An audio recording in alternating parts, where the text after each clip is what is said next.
Bismillahirrahmanirrahim. Assalamualaikum warahmatullahi wabarakatuh. Perkenalkan, nama saya Muhammad Arfah Riza Putra, biasa dipanggil Reza, dengan NIM 74230 2024 054, Prodi Hukum Keluarga Islam 3. Nah, pada video kali ini saya ingin mengulas sedikit tentang materi yang ada pada minggu lalu, yakni priorisasi tarik tasyrik. Nah, yang pertama itu, yang kita akan bahas yang pertama adalah masa kenabian, yang dimana pada periode awal dalam sejarah Islam, yaitu masa Nabi Muhammad SAW. Pada masa ini, sumber hukum utama adalah wahyu, yakni Al-Quran dan hadis. Hukum-hukum Islam mulai diletakkan dan diajarkan secara langsung oleh Nabi Muhammad SAW. Periode ini menjadi dasar atau fondasi bagi seluruh hukum Islam di masa mendatang. Dan yang kedua itu adalah periode sahabat, yakni Khulafaur Rasyidin. Nah, setelah wafatnya Nabi Muhammad SAW, kepemimpinan dilanjutkan oleh para sahabat. Dan pada masa itu, hukum Islam terus berkembang. Para sahabat berijtihad, yakni mencari dan menetapkan hukum untuk masalah-masalah baru yang tidak ada dalam Al-Quran dan hadis.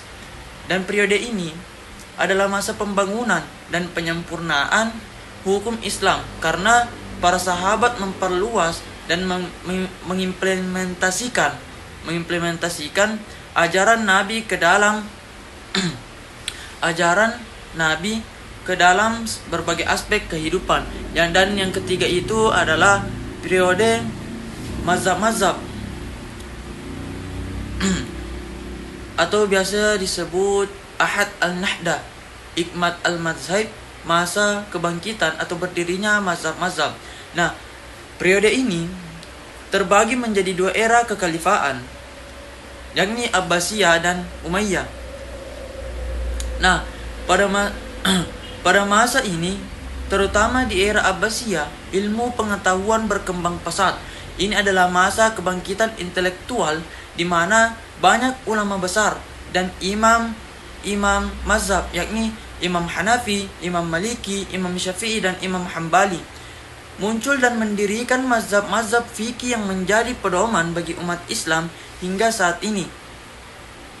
Dan selanjutnya itu adalah di mana masa taklid, kebekuan, dan stagnasi. Setelah periode keemasan mazhab, terjadi kecenderungan untuk taklid, yaitu mengikuti pendapat mazhab tanpa ijtihad mandiri. Hal ini menyebabkan kebekuan atau stagnasi dalam pemikiran fikih. Pada masa ini, inovasi dan ijtihad yang kuat mulai menurun